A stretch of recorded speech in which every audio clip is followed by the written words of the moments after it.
Harka fuunee akkam jirtu kabajamtootaa fi jaallatamtoota daawwattoota VTV. Qophiin dhamdhama aadaa keenyaa eegaleera. Qophii keenya har'aanis moggaasa maqaa Jimmaa fi seenaa mootii Abbaa Jifaar kan isin biraan geenyu ta'a. Qophicha waliin Anayyaantuu Baacaati. Haga xumura qophii keenyaatti nu waliin turaan immoo affeerraa keenya kabajaa fi jaalalaati. Oromoon kibba lixaa kutaalee gurguddaa afuritti qoodamee naannawaa har'a godinoota Jimmaa, Wallagga Bahaa fi Shawaa lixaa keessaa babal'inaan jiraatu.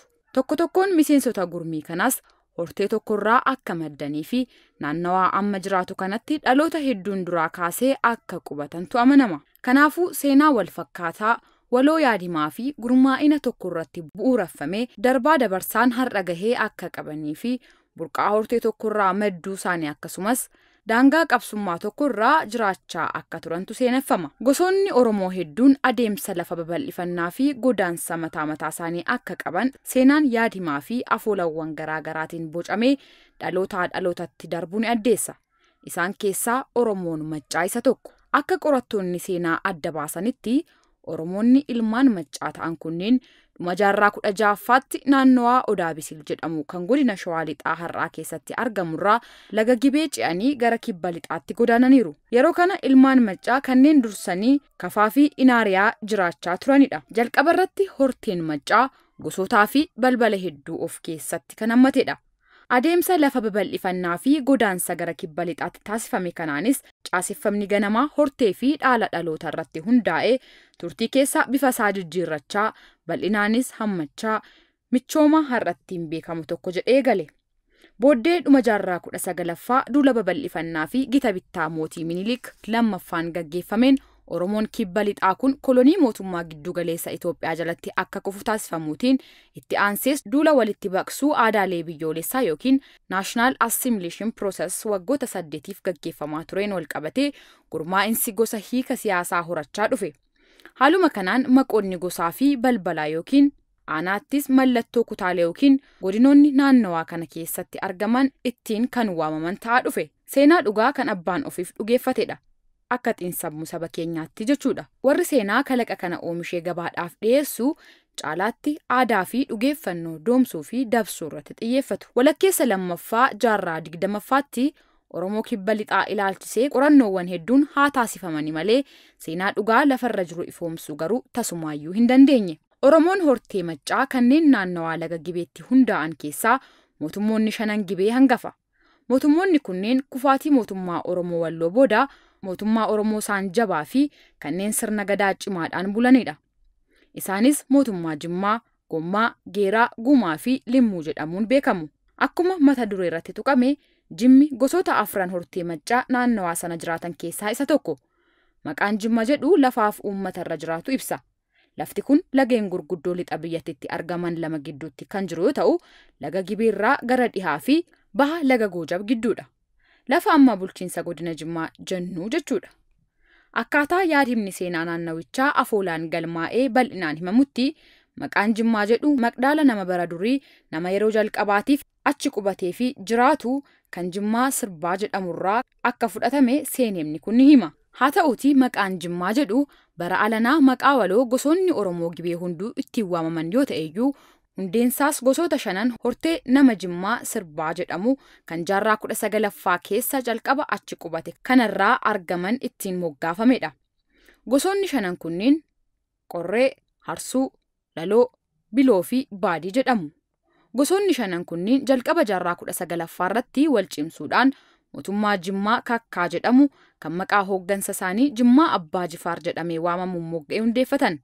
Kana malees gosoonni 4 biroo Hagalloo, Sadaacha, Hariiroo fi Baatu jedhaman kan gara boodaa dhufanii naannawaa ollaa mootummaa Jimmaa Kakkaa qubatan ammoo mootummoota xixiqqoo Geeraa, Gommaa, Gummaa fi Limmuu hundeeffataniiru. Akka kanaan Jimmaa dabalatee jarri kun walitti dhufuudhaan mootummaa 5 Gibee kan jaarraa 19ffaa hundeessani. Jimmaa Abbaa Jifaar. Akka seenaan himutti Jimmi Abbaa Jifaar mootummoota 5 Gibee keessaa dhuma jaarraa 18ffaa fi jalqaba jaarraa 19ffaa keessatti hundaa'an keessaa isa cimaadha. Jimmi bara mootii Abbaa Jifaar Abbaa Magal yookiin bara 1830 hanga bara 1855tti bulchani. Abbaan Jifaar gootummaa fi beekumsa waraanaatiin hedduu nama beekaman ture.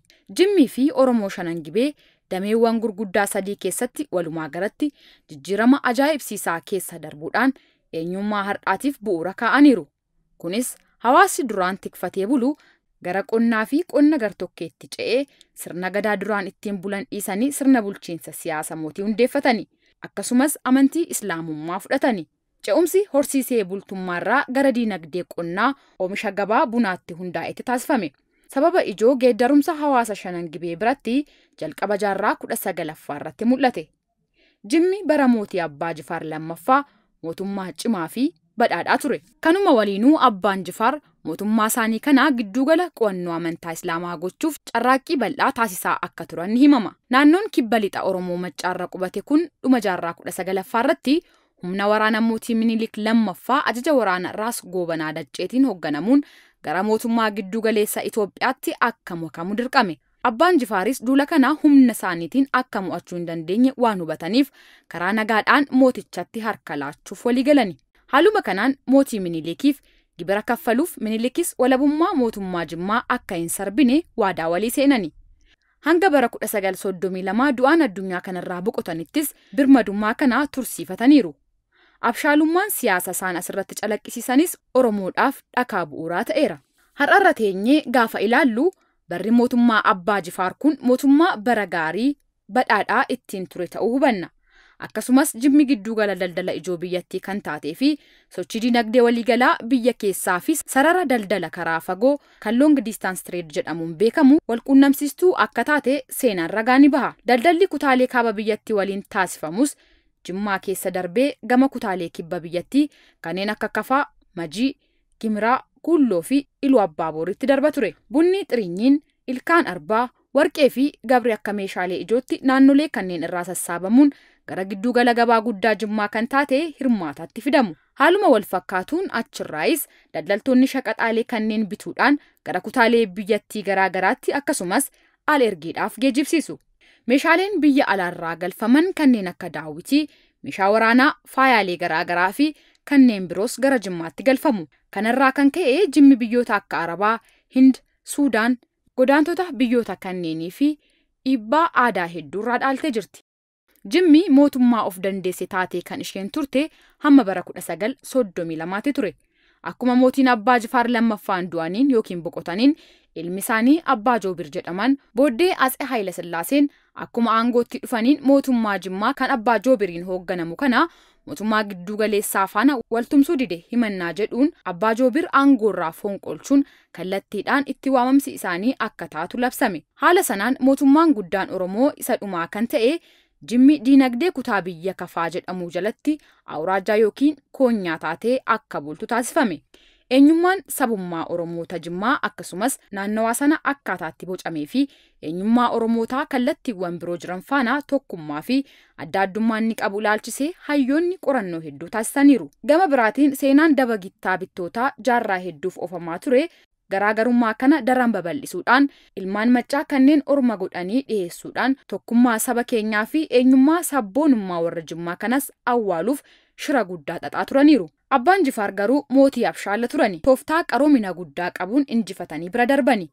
Otoo akkas ta'uu baatee har'a lafaa fi nama achii qabna jennee Oromoon hin yaannu turre. Tooftaalee isaan ittiin fayyadaman keessaa isaan gurguddoo har'as mootiin Jimmaa argame qabatamaan hojiirra oolchaa jira.